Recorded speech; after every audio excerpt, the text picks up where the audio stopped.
There is a moment, usually very quiet, when a person realizes the real battlefield is not outside. It is not the argument you had yesterday. It is not the job you are afraid to lose. It is not the relationship that keeps pulling your heart in different directions. It is not the future you keep trying to predict, or the past you keep replaying, or the world that seems louder, faster, and more unstable every day. The real battlefield is the mind. And for many people, the most exhausting part of life is not what actually happens. It is what the mind does with what happens. One sentence becomes a wound. One silence becomes a rejection. One delay becomes a disaster. One mistake becomes an identity. One fear becomes a future. One thought appears, and suddenly the whole inner world is burning.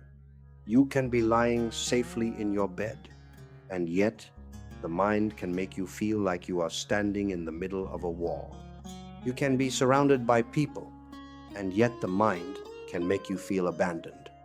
You can have food, shelter, opportunities, even love, and yet the mind can still whisper that something terrible is coming, that you are not enough, that peace is impossible, that life will never truly settle.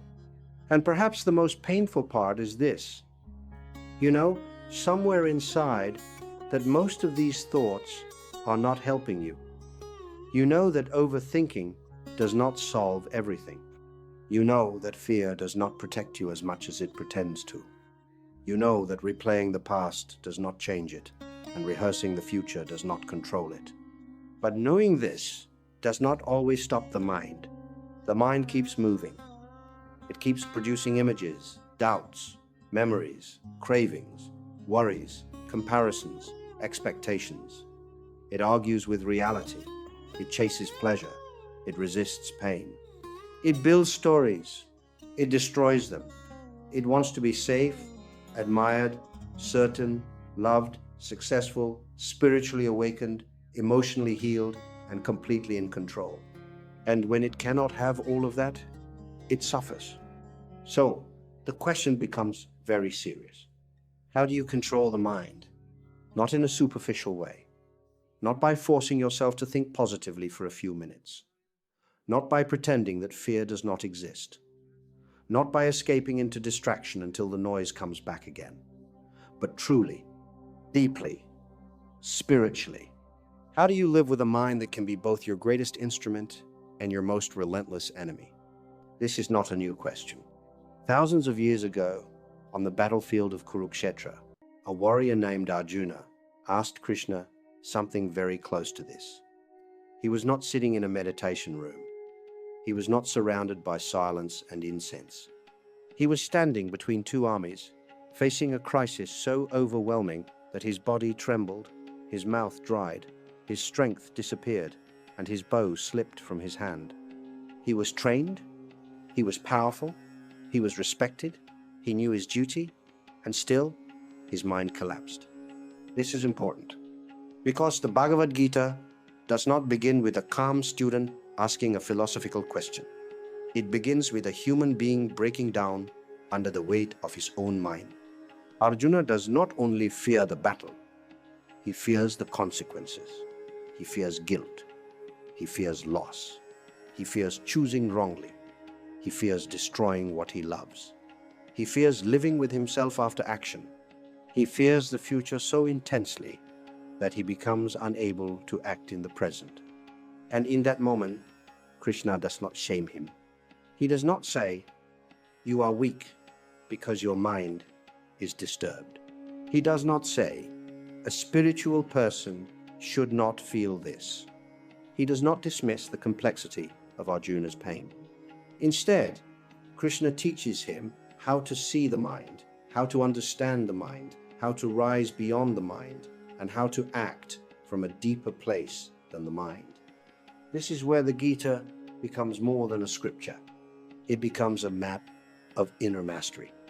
And if you have ever felt trapped in your own thoughts, if you have ever watched your mind create suffering from things that had not even happened, if you have ever wanted peace but felt pulled again and again into fear, desire, comparison, regret, or confusion, then Krishna's teaching is not distant from you. It is directly about you. Because Arjuna's battlefield is not only a place in ancient India, it is the human condition. It is the moment when the mind becomes too loud to trust, too restless to rest, too afraid to move, and too attached to let go. And Krishna's answer begins with something most people do not want to hear.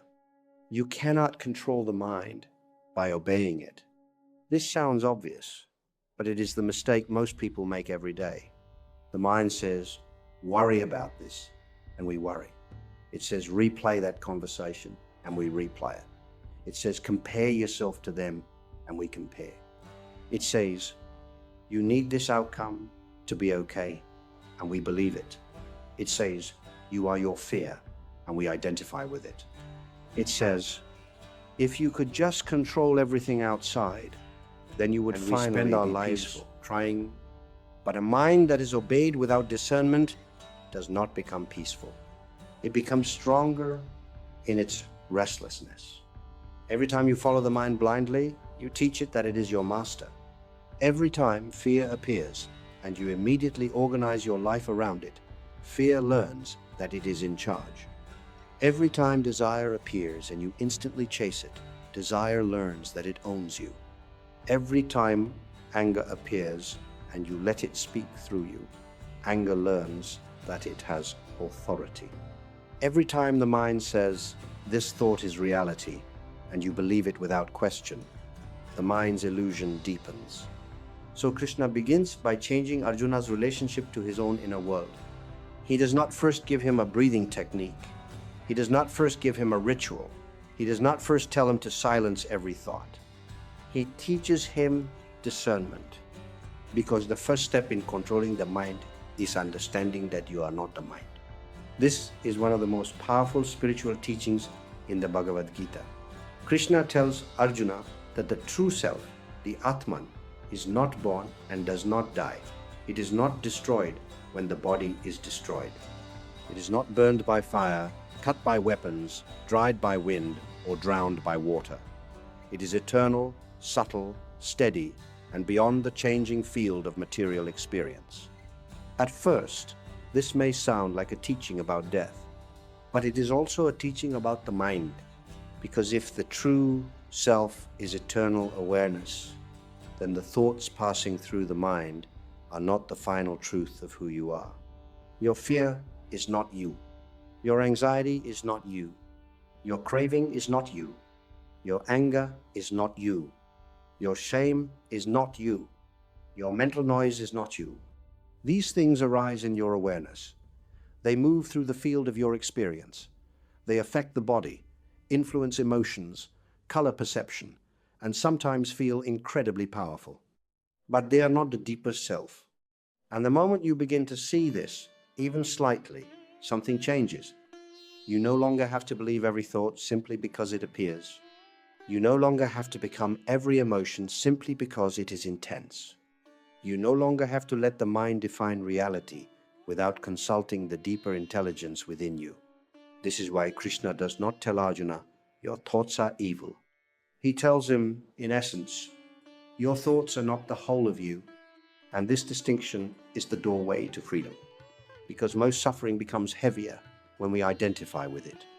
That is a difference between the thought, I am afraid, and the recognition, fear is arising in me. There's a difference between I am broken and a painful belief is moving through my mind. There is a difference between I am lost and the mind is confused right now. The first makes the thought into an identity. The second places the thought inside awareness. And awareness is larger than thought. Krishna's path of mental mastery begins here, not by violently suppressing the mind, but by relocating your sense of self from the movements of the mind to the consciousness that observes them. This is where the Gita becomes tender. The mind cannot be controlled only by the mind. A restless mind, trying to control itself, can become trapped in an endless loop. It analyzes itself, judges itself, repairs itself, monitors itself, compares itself to an imagined ideal, and the ego can turn even spiritual practice into another project of self-importance. But devotion softens this. Krishna teaches that the mind should be fixed on him. He says to think of him, to become devoted to him, to worship him, to offer everything to him. For someone outside the devotional tradition, this may sound religious in a narrow sense, but spiritually, it points to something universal and profound. The mind becomes steadier when it is oriented towards something higher than the ego. If the mind revolves only around itself, it becomes claustrophobic. My problems, my image, my success, my pain, my desires, my fears, my healing, my future, my spiritual progress. Even self-improvement can become self-obsession. But when the mind turns toward Krishna, toward the divine, toward love, toward service, toward the sacred, it begins to open. It is no longer trapped inside the small room of personal anxiety. It remembers a greater reality. This is why chanting, prayer, sacred reading, and offering are not merely religious behaviors. They are ways of reorienting the mind. When you chant the name of Krishna, the mind is given a sacred anchor. When you read a verse of the Gita, the mind is invited into a higher pattern. When you offer your work, the mind is freed from the burden of making the ego the owner of everything. When you pray honestly, the mind stops pretending it is alone. When you serve, the mind expands beyond self-concern. Devotion gives the mind somewhere holy to rest. And a mind that rests in the divine becomes less easily conquered by fear. This does not happen instantly. The mind may resist. It may say, "This is too simple." It may say, "I need a more complicated answer." It may say, "I have thought this way for too long." It may say, "Peace is for other people." But the mind has said many things that were not true. Do not believe every sentence it produces. Return. The Gita is not a teaching of escape. Arjuna is not told to abandon the battlefield and hide in a cave. He is not told to reject responsibility, relationships, work, or action. He is told to act, but to act from a different consciousness. This is where Krishna's teaching becomes both demanding and liberating. The mind is not controlled by avoiding life. The mind is controlled by transforming the way you participate in life. Krishna gives Arjuna the path of yoga, not as a posture or a lifestyle brand, but as a state of inner union. Yoga is the discipline of bringing the scattered mind back into alignment with the deeper self and the divine truth. And one of the most famous teachings Krishna gives is this: you have a right to action, but not to the fruits of action. This sentence has changed countless lives because it goes directly to the root of mental agitation. Much of the mind's restlessness comes from its obsession with results. What will happen? Will I succeed? Will they approve of me? Will this work? What if I fail? What if I lose? What if I am rejected? What if I do everything right and still do not receive what I want? The mind is constantly trying to live in the fruit before the action is complete. It wants the guarantee before the effort, the certainty before the step, the reward before the surrender, the outcome before the process. And because life cannot offer perfect guarantees, the mind becomes anxious. Krishna does not say, "Do not care about what you do." He says, "Do not make your peace dependent on the fruit." This is a radical form of mental freedom. You still act, you still work, you still love, you still build, you still speak, you still choose, you still give your best. But you stop handing your inner state over to outcomes you cannot fully control. This does not make you passive. It makes you powerful, because a person who acts only when guaranteed success is a prisoner of fear.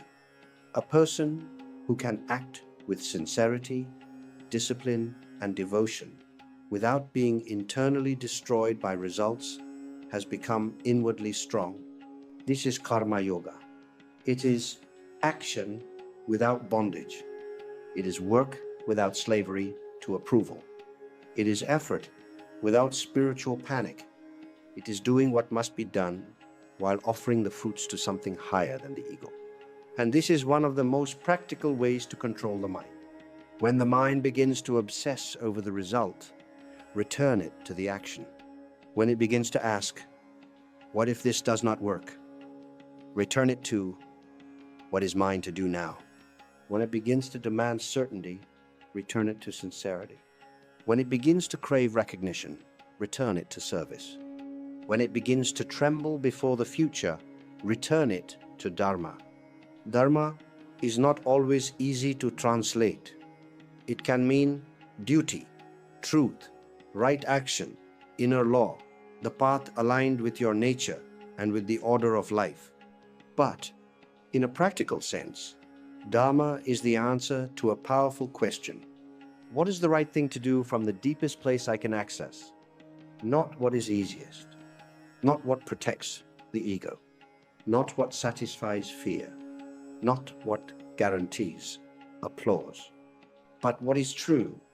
Arjuna's mind wants to escape the battlefield because the battlefield is painful.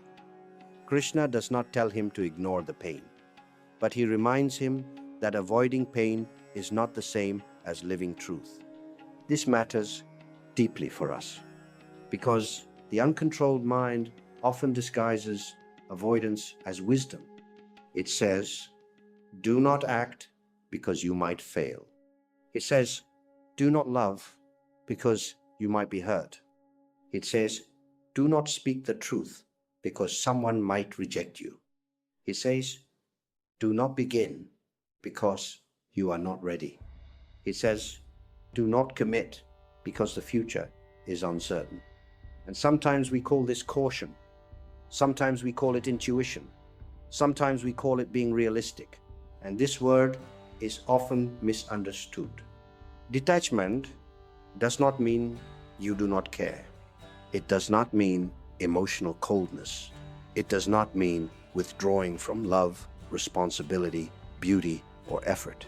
It does not mean becoming distant from life. True detachment means you stop clinging to what was never fully yours to control. You care, but you do not cling. You love, but you do not possess. You act, but you do not worship the result. You feel, but you do not drown. You participate, but you do not lose yourself completely in the changing movements of life. This is a very subtle and mature freedom. The uncontrolled mind clings because it believes clinging creates safety. But clinging often creates the very anxiety it is trying to avoid. When you cling to a person, you become afraid of losing them. When you cling to an identity, you become afraid of criticism. When you cling to success, you become afraid of failure. When you cling to comfort, you become afraid of change. When you cling to certainty, you become afraid of life itself. Krishna's detachment is not the absence of love. It is love without panic. It is effort without desperation. It is devotion without bargaining. It is presence without possession. And this is essential for controlling the mind, because the mind becomes most unstable around whatever it believes it cannot live without. The more you believe your peace depends on something outside you, the more that thing controls your mind. If your peace depends entirely on someone's approval, their silence can torture you. If your peace depends entirely on success, uncertainty can destroy your sleep. If your peace depends entirely on being seen as strong, one moment of vulnerability can feel like death. If your peace depends entirely on pleasure, discomfort becomes unbearable. Detachment cuts this bondage at the root. It does not say, do not enjoy. It says, do not become enslaved. It does not say, do not love. It says, do not make another human being responsible for the wholeness of your soul. It does not say, do not work. It says, do not let your work become the measure of your eternal worth. This is why Krishna's teaching is so practical. He is not asking Arjuna to become less human. He is teaching him how to become less bound. Before we go deeper into what Krishna says about meditation and inner steadiness, I want to ask you something simple. If this message is reaching you at the right time, tell me in the comments what your mind has been struggling with the most lately. Is it fear, overthinking, attachment, anger, uncertainty, a relationship, a decision? Or maybe you do not want to explain anything and you only want to write the city you are watching from. That is enough. Sometimes even naming where you are and naming what you are carrying becomes the beginning of returning to yourself. Now, Krishna's teaching on the mind becomes especially beautiful when he describes the disciplined person, but often it is simply fear wearing intelligent clothing. Krishna teaches Arjuna to see through this. The mind must not be allowed to use fear as the final authority. Fear can be heard. Fear can be respected as a signal. But fear cannot be worshipped as truth.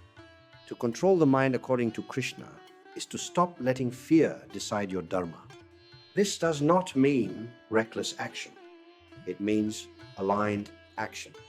It means asking, what would I do if I were not trying to protect a fragile image of myself? What would I do if I trusted the deeper self more than the frightened mind? What would I do if the outcome belonged to God, but the sincerity of the action belonged to me? These questions begin to loosen the mind's grip, and then Krishna goes even deeper.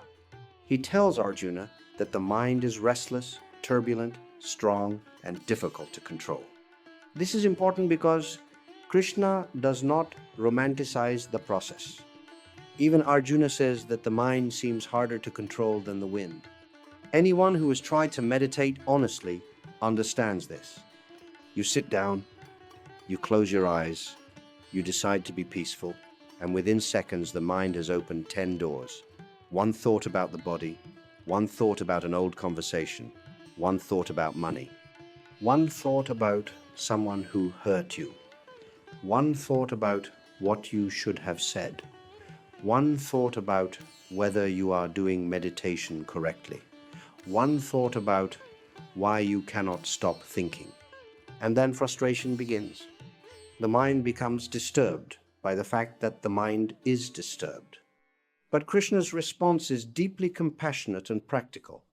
He says, the mind can be controlled by practice and detachment, abhyasa and vairagya, practice and detachment. These two words are the heart of mental discipline in the Gita. Practice means returning, not succeeding once, not achieving permanent silence, not forcing the mind into submission, returning again and again and again. The mind wanders and you return. Fear rises and you return. Desire pulls and you return. Anger burns and you return. Comparison appears and you return. A memory opens and you return. The return is the practice. Many people think they have failed because the mind wandered. But in yoga, the wandering is not the end of practice. The wandering is the condition that makes practice possible. Each return strengthens the inner muscle of awareness. Each return says to the mind, gently but firmly, you are not the master here. Each return reminds the self, I can notice where the mind has gone and I can bring it back. And where do you bring it back? Back to breath, back to the body, back to the present action, back to the name of Krishna, back to a verse, back to service, back to the witness, back to the simple recognition. I am aware of this thought, therefore I am not merely this thought. This is practice, not dramatic, not glamorous, not always emotionally satisfying, but transformative. Because what you return to repeatedly becomes your center. If you return repeatedly to fear, fear becomes your center. If you return repeatedly to resentment, resentment becomes your center. If you return repeatedly to distraction, distraction becomes your center. But if you return repeatedly to awareness, truth, devotion, and dharma, those become the ground from which you live. The second word is detachment, vairagya. He says that one who has conquered the mind has the mind as a friend, but one who has failed to do so has the mind as an enemy. This may be one of the most important sentences in the entire Gita for modern life. The mind is not inherently your enemy. The mind is an instrument. A trained mind can serve truth. An untrained mind can serve illusion. A trained mind can focus, discern, pray, create, love, remember, and act with steadiness. An untrained mind can obsess, distort, crave, panic, compare, resent, and sabotage. The question is not whether you have a mind. The question is whether the mind has been educated by wisdom or conditioned by restlessness. Most people do not train the mind. They simply live under its habits. And the habits of the mind are often inherited unconsciously. Some come from childhood, some from culture, some from trauma, some from repeated disappointment, some from comparison, some from the nervous system learning that the world is unsafe, some from desires that were never examined, some from wounds that were never digested. So the mind begins to move in predictable patterns. It anticipates rejection. It expects danger. It looks for what is missing. It exaggerates the negative. It attaches to what feels good. It avoids what feels painful. It seeks identity through external validation. It confuses stimulation with aliveness. It confuses control with peace. Then one day, a person says, "Why am I like this?" But Krishna would not reduce you to your mental patterns. He would say, the mind has been moving according to conditioning, but the self behind the mind is still free. This is why spiritual practice matters. Not because you are trying to become worthy, not because you are trying to punish the mind, but because you are retraining the instrument through which you experience life. A musician does not hate the instrument because it is out of tune. He tunes it. A warrior does not throw away the bow because his hand trembles. He steadies himself and learns again. A spiritual seeker does not despise the mind because it is restless. He trains it with patience, discipline, and compassion. This patience is essential. Many people approach mental control with aggression. They want to silence the mind immediately. They become angry that they are anxious. They become ashamed that they are attached. They become restless about their restlessness. And so the attempt to control the mind becomes another form of inner violence. Krishna's path is firm, but it is not violent. He teaches discipline, but also wisdom. You do not master the mind by hating it. You master the mind by understanding it, training it, redirecting it, and refusing to mistake it for your deepest self. There is a profound difference between suppression and mastery. Suppression says, this thought must not exist.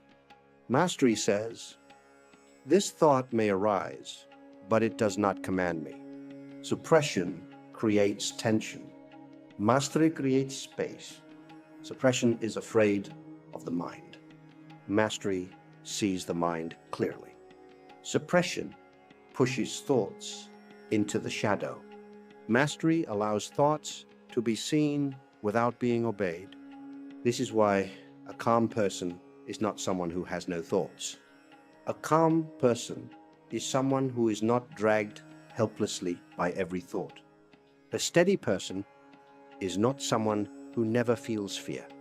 A steady person is someone who can feel fear and still remain connected to Dharma. A spiritual person is not someone whose mind is always silent. A spiritual person is someone who keeps returning to truth, even when the mind is noisy. Krishna's teaching becomes even more practical when he describes moderation. He says yoga is not for one who eats too much or too little, sleeps too much or too little, or lives in extremes. It is for the one who is balanced in eating, recreation, work, sleep, and waking. This might seem simple, but it is deeply important. The mind is influenced by the body. A tired body creates a restless mind. A constantly overstimulated nervous system creates a reactive mind. A life without rhythm creates a scattered mind. A person who consumes too much noise, too much information, too much emotional drama, and too little silence should not be surprised when the mind becomes difficult to control. Spirituality is not separate from daily rhythm. How you sleep affects the mind. How you eat affects the mind. How you use your phone affects the mind. How you speak affects the mind. Who you spend time with affects the mind. What you listen to, watch, repeat, desire, and fear affects the mind. Krishna's wisdom is not only metaphysical, it is embodied. If you want to control the mind, you cannot live in a way that constantly agitates it and then expect meditation to fix everything in 10 minutes. You must begin to build a life that supports steadiness. This does not mean perfection. It means awareness. It means noticing what increases restlessness and what increases clarity. It means noticing which environments make the mind more rajasic, more agitated, more hungry, more competitive, more impatient. It means noticing which habits make the mind more tamasic, more heavy, more dull, more avoidant, more unconscious. And it means cultivating sattva. In the Gita, Krishna speaks of the three gunas, sattva, rajas, and tamas. These are the qualities of material nature. Sattva is clarity, harmony, light, wisdom, balance. Rajas is passion, movement, desire, agitation, ambition, restlessness. Tamas is inertia, dullness, confusion, darkness, resistance. The mind is shaped by these forces. When the mind is tamasic, it avoids, numbs, delays, sinks, and hides. When the mind is rajasic, it chases, worries, competes, grasps, and burns. When the mind is sattvic, it sees more clearly. It becomes lighter, steadier, more capable of reflection and devotion. To control the mind, Krishna does not tell us merely to fight thoughts one by one. He teaches us to understand the quality of consciousness we are living in. A tamasic mind cannot be shamed into clarity. It needs movement, light, responsibility, and gradual awakening. A rajasic mind cannot be satisfied through more chasing. It needs restraint, devotion, simplicity, and surrender. A sattvic mind must not become proud of its clarity. It must continue toward transcendence, because even sattva is still within nature. This is very important. The goal is not simply to have nicer thoughts. The goal is to know the self beyond all the movements of nature. But sattva helps create the inner atmosphere in which that recognition becomes easier. This is why a simple life can be spiritually powerful. Not simple as in poor or small or without ambition. Simple as in less internally divided. A life where the mind is not constantly being pulled in 10 directions.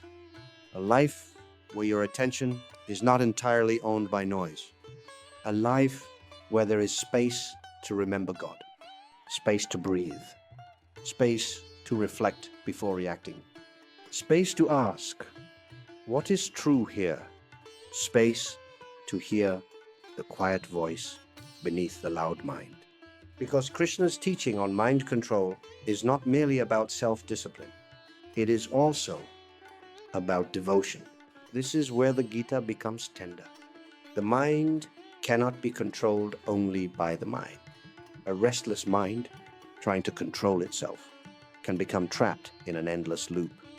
It analyzes itself, judges itself, repairs itself, monitors itself, compares itself to an imagined ideal, and the ego can turn even spiritual practice into another project of self-importance. But devotion softens this. Krishna teaches that the mind should be fixed on Him. He says to think of Him, to become devoted to Him, to worship Him, to offer everything to Him. For someone outside the devotional tradition, this may sound religious in a narrow sense, but spiritually, it points to something universal and profound. The mind becomes steadier when it is oriented towards something higher than the ego. If the mind revolves only around itself, it becomes claustrophobic. My problems, my image, my success, my pain, my desires, my fears, my healing, my future, my spiritual progress. Even self-improvement can become self-obsession. But when the mind turns toward Krishna, toward the divine, toward love, toward service, toward the sacred, it begins to open. It is no longer trapped inside the small room of personal anxiety. It remembers a greater reality. This is why chanting, prayer, sacred reading, and offering are not merely religious behaviors. They are ways of reorienting the mind. When you chant the name of Krishna, the mind is given a sacred anchor. When you read a verse of the Gita, the mind is invited into a higher pattern. When you offer your work, the mind is freed from the burden of making the ego the owner of everything. When you pray honestly, the mind stops pretending it is alone. When you serve, the mind expands beyond self-concern. Devotion gives the mind somewhere holy to rest. And a mind that rests in the divine becomes less easily conquered by fear. This does not happen instantly. The mind may resist. It may say, this is too simple. It may say, I need a more complicated answer. It may say, I have thought this way for too long. It may say, peace is for other people. But the mind has said many things that were not true. Do not believe every sentence it produces. Return again and again. This is why remembrance is so central. In the Gita, forgetting the real leads to downfall. Remembering the real leads to liberation. The mind loses itself when it forgets the true self, forgets Dharma, forgets the divine, forgets the impermanence of pleasure and pain, forgets that outcomes are not fully under its control, forgets that it is not the ultimate authority, and the mind becomes steadier when it remembers. Remember, this thought is temporary. Remember, this emotion is moving through awareness. Remember, I can act without owning the result. Remember, I am not only this body, this fear, this story. Remember, Krishna is not absent from this moment. Remember, peace is not found by controlling the entire world. Remember, the mind is an instrument, not the self. This remembering is not always dramatic. Sometimes it is as simple as pausing before reacting. Someone says something that hurts you. The mind immediately prepares a defense, an attack, an interpretation, a story. But then awareness enters. You pause. You feel the heat in the body. You notice the mind's impulse. And for 1 second, you do not obey it. That second is spiritual power. Someone does not respond to your message. The mind creates a story of rejection, abandonment, disrespect, loss. But awareness enters. You notice the story. You breathe. You remember that the mind does not know everything. You return to your day. That is practice. A fear about the future appears. The mind says, you must solve your entire life right now. But awareness enters. You ask, what is mine to do in this hour? You act on that. You release the rest. That is karma yoga. A desire pulls strongly. The mind says, I need this to feel okay. But awareness enters. You ask, is this desire leading me toward clarity or deeper bondage? You wait. You observe. You choose with more intelligence. That is detachment. A painful memory returns. The mind says, this is who you are forever. But awareness enters. You remember, this happened in the field of life, but it is not the totality of the self. You grieve, perhaps. You learn, perhaps. But you do not reduce your soul to the wound. That is wisdom. This is how the mind is trained.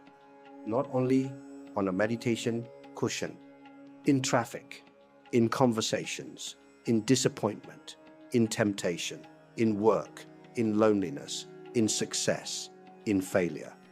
In the small moments where the mind demands unconscious obedience and you choose conscious return, Krishna's teaching is alive in those moments. Because the battlefield is not symbolic in a vague way. It is exact. Every day, there is a Kurukshetra within you. On one side, there are the forces of clarity, courage, discipline, devotion, truth, humility, and love. On the other side, there are the forces of fear, craving, resentment, confusion, pride, avoidance, and attachment.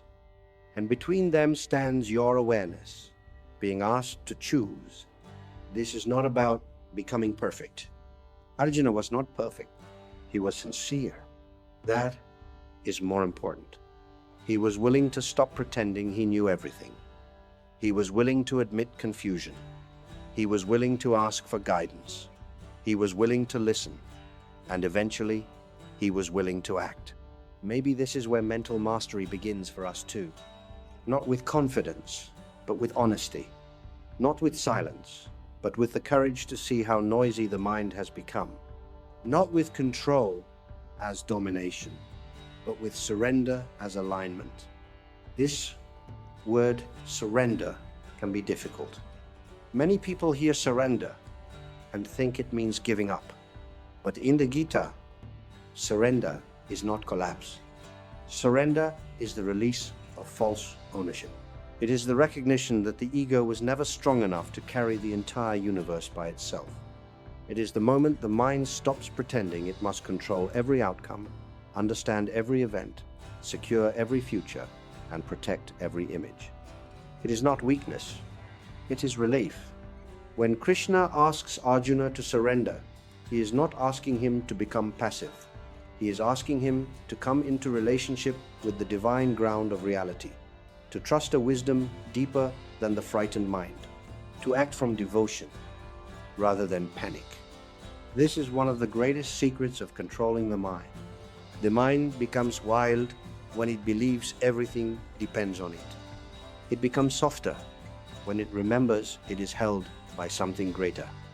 A mind that thinks it must control the whole future will never rest.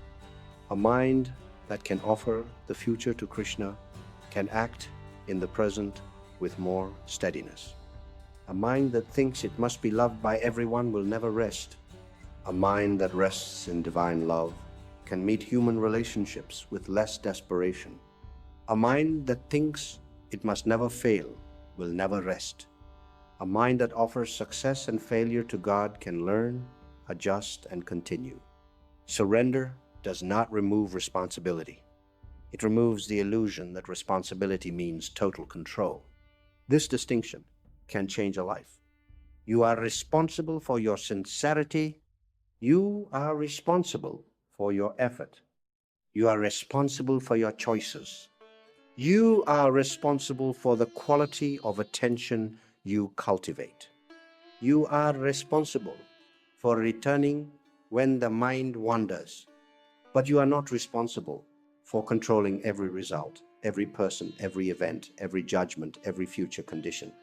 The uncontrolled mind suffers because it tries to own what belongs to life, time, karma, and God. Krishna teaches Arjuna to give back what was never his to possess. This is freedom. And still, someone might ask, but what about real pain? What about grief? What about trauma? What about situations where the mind is not just restless, but deeply wounded? This is a serious question. Krishna's teaching should never be used to dismiss suffering. The Gita is not a book of spiritual bypassing. Arjuna's pain is real. His body trembles. His emotions overwhelm him. His moral conflict is sincere. Krishna does not deny any of this. But he refuses to let Arjuna's temporary state become the final truth. This is the balance. Spiritual wisdom honors pain without worshipping it. It allows grief without making grief the identity. It allows fear without letting fear become God. It allows confusion without surrendering intelligence to confusion. It allows the mind to be wounded while still remembering that the soul is deeper than the wound. This is not cold. It is profoundly compassionate. Because if you believe you are only your wounded mind, then healing can feel impossible. But if you are the awareness in which the wounded mind is being seen, then there is space. And where there is space, there is possibility. You may need help, you may need therapy, you may need rest, you may need community, you may need time, you may need to change circumstances. Spiritual teaching does not cancel practical care. But even while receiving that care, Krishna's wisdom can hold the deeper truth. You are not reducible to the condition of your mind today. The mind can be trained. The heart can be purified. The nervous system can learn safety. The attention can return to the sacred. The self can remember itself. And this remembering is not only for monks, saints, or people living far from the pressures of ordinary life. It is for the person working long hours. It is for the person raising children. It is for the person grieving quietly. It is for the person trying to make a difficult decision. It is for the person who looks calm outside, but is fighting storms inside. It is for the person who has tried many things and still feels pulled by the mind. The Gita was spoken on a battlefield because wisdom is not meant only for peaceful places. It is meant for the places where peace is hardest to find.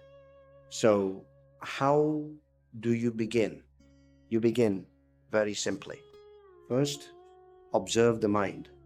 Do not immediately believe it. Do not immediately fight it. Watch it. Notice its patterns. Notice what it returns to.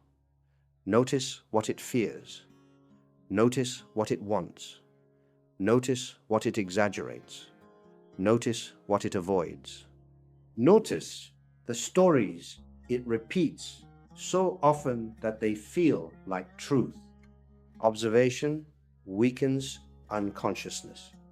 A pattern that is seen clearly is already less powerful than a pattern that possesses you invisibly. Second, practice return.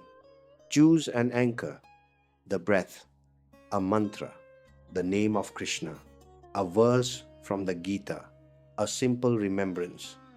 I am the witness. I offer this action. I return to Dharma. And each time the mind wanders, return. Not with anger, with firmness, not with shame, with devotion, not once, thousands of times. Third, reduce unnecessary agitation. Do not make your mind drink poison all day and then wonder why it feels sick. Be careful with what you consume. Be careful with the conversations you repeat. Be careful with the content you allow to shape your desires. Be careful with the environments that keep your mind in constant comparison and craving. This is not about fear of the world. It is about respect for the mind's sensitivity. Fourth, act without attachment to the fruit. This is not easy, but it is essential. Each day, ask, what is mine to do? Then do it as sincerely as you can. Offer the result. When praise comes, offer it. When criticism comes, learn and offer it. When success comes, do not become intoxicated.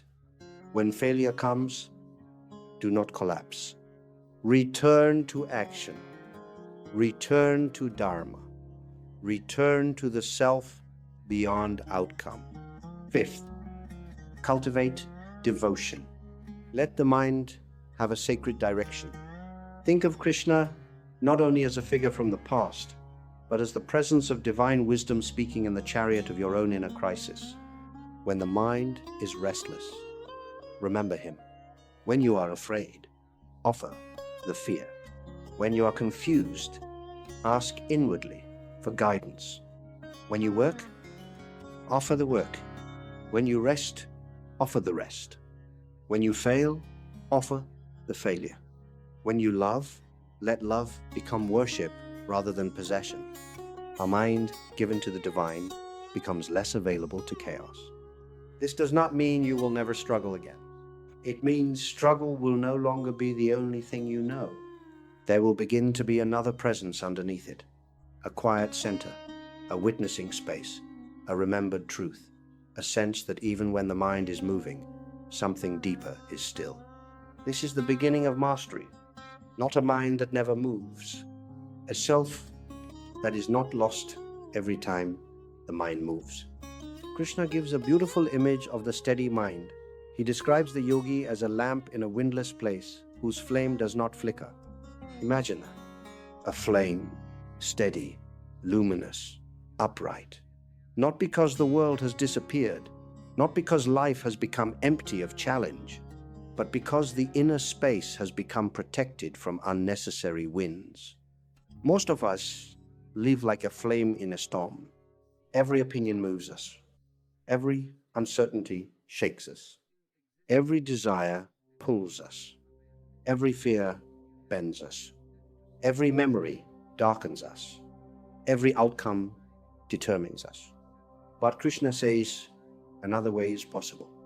The flame can become steady, not through force alone, through practice, through detachment, through moderation, through devotion, through self-knowledge, through action offered to the divine, through remembering again and again that you are not the storm passing through the mind. You are the awareness in which the storm is known. This is not something to understand once and then forget. It is something to live. Tomorrow, the mind may become restless again. It may worry, it may crave, it may compare, it may resist, it may tell old stories with convincing emotion. That does not mean the teaching failed. It means the practice continues. Do not measure your progress only by whether the mind becomes silent.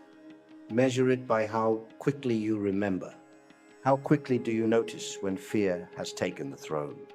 How quickly do you return when attention has been captured? How quickly do you soften when ego becomes defensive? How quickly do you remember Dharma when avoidance becomes tempting? How quickly do you offer the fruit when anxiety about the result begins to rise? How quickly do you return to Krishna? This is the real sign of growth, not perfection. Return. Again and again, return. At the end of the Gita, after all the teachings, after the revelations, after the explanations of yoga, action, knowledge, devotion, nature, self, and God, Krishna does something extraordinary. He does not force Arjuna. He says, in essence, reflect on this fully and then do as you choose. This is profound. Krishna teaches, reveals, guides, and invites. But he does not violate Arjuna's freedom. Even divine wisdom, respects the dignity of choice. This means that controlling the mind is not about becoming a machine. It is about becoming free enough to choose from wisdom rather than compulsion, free enough to pause, free enough to act, free enough to let go, free enough to love without clinging, free enough to feel without drowning, free enough to think without being imprisoned by thought, free enough to live in the world without being owned by the world. That is the freedom Krishna offers. And perhaps this is the deepest answer to the question of how to control the mind. You control the mind not by crushing it, but by no longer letting it impersonate the self. You control the mind by training attention. You control the mind by withdrawing from compulsive attachment. You control the mind by acting without bondage to results. You control the mind by cultivating sattva and reducing unnecessary agitation. You control the mind by returning again and again to practice and detachment. You control the mind by remembering Krishna, by offering your life to something higher than ego, by letting devotion become the direction of thought. And most of all, you control the mind by discovering the one who is aware of the mind, the witness, the Atman, the self that does not tremble every time thought trembles, the self that is not born with each fear and does not die with each disappointment, the self that can sit in the chariot of life, hear the noise of battle, see the complexity of duty, feel the weight of the moment, and still receive the voice of Krishna within. That voice is not always loud. Sometimes it comes as a quiet knowing, sometimes as a verse remembered at the right time, sometimes as the strength to do what you have been avoiding, sometimes as the softness to release what you have been clinging to, sometimes as the courage to stop believing a thought that has been hurting you for years, sometimes as the simple breath that brings you back from the edge of panic into the present moment. Do not underestimate these small returns. They are sacred. Each one is a step out of slavery. Each one is a moment where the mind learns that it is not abandoned, but it is also not sovereign. Each one is Arjuna lifting his bow again, not because the battle became easy, but because his vision became clearer. You may not be able to silence the mind today, but you can observe it. You may not be free from attachment today, but you can notice where you are clinging. You may not be perfectly detached from results today, but you can offer one action more sincerely. You may not feel constant devotion today, but you can remember Krishna for one breath. You may not feel like a master of the mind today, but you can refuse to be its unconscious servant. That is enough to begin. And beginning is powerful because every great spiritual transformation begins as a small shift in allegiance, from fear to truth, from compulsion to awareness, from ego to offering, from restlessness to remembrance, from the mind as master to the mind as instrument. So when the mind becomes loud, do not despair. Do not say, I have failed. Say, the battlefield has appeared again. And then remember Krishna in the chariot. Remember Arjuna trembling, confused, overwhelmed, and not yet lost. Remember that wisdom did not come to him after the battle was over. It came to him in the middle of it. This means you do not have to wait for perfect peace to begin your spiritual life. You begin inside the restlessness. You begin inside the fear. You begin inside the uncertainty. You begin by listening for the deeper voice beneath the mind's noise. And gradually, something changes. The mind still moves, but you are not moved in the same way. Fear still appears, but it no longer owns the whole sky. Desire still comes, but it no longer defines the self. Pain still visits, but it no longer convinces you that you are only pain. Life still brings uncertainty, but uncertainty no longer becomes proof that you are unsafe at the deepest level. The flame becomes steadier. The center becomes easier to find. The return becomes more natural. And one day, perhaps quietly, without announcement, you notice that the mind that once felt like an enemy has become more like a companion, still imperfect, still active, still capable of wandering, but no longer the tyrant it once was. It has begun to serve. And when the mind begins to serve truth, life changes from the inside. Not because every external circumstance becomes easy, not because you never feel fear again, not because you have become invulnerable, but because you have discovered a place within you that does not need to panic every time life changes. This is Krishna's gift to Arjuna. And it is Krishna's gift to every person who is willing to listen. The mind can be controlled, but not by hatred, not by panic, not by suppression, not by endless self-analysis. It is controlled by practice and detachment, by wisdom and devotion, by action and surrender, by remembering the true self, by returning the wandering mind again and again to the sacred center. And when you forget, return. When you fall, return. When you are afraid, return. When you are proud, return. When you are tired, return. When you feel unworthy, return. When the mind says it is too late, return. When the mind says you are too broken, return. When the mind says peace is impossible, return. Return not because the mind is quiet, but because you have finally remembered that you are deeper than its noise. Return because Krishna's teaching is not asking you to become someone else. It is inviting you to remember what you are beneath the turbulence. A conscious being, a soul, a witness, a servant of truth, a flame capable of becoming steady, and perhaps, in the end, controlling the mind, according to Krishna, is not about building a prison around thought. It is about building a temple within awareness, a place where thoughts may enter and leave, but they do not rule, a place where emotions may rise and fall, but they do not erase the self, a place where action continues, but the fruit is offered, a place where life remains uncertain, but the heart remembers what is eternal, a place where the mind, once scattered across 1,000 fears, slowly learns to bow toward the divine. That is the path, not instant, not easy, but real, and it begins now, with this breath, with this noticing, with this return. If this teaching spoke to something inside you, subscribe to the channel and leave a like so this message can reach more people who are trying to find peace within the noise of their own minds.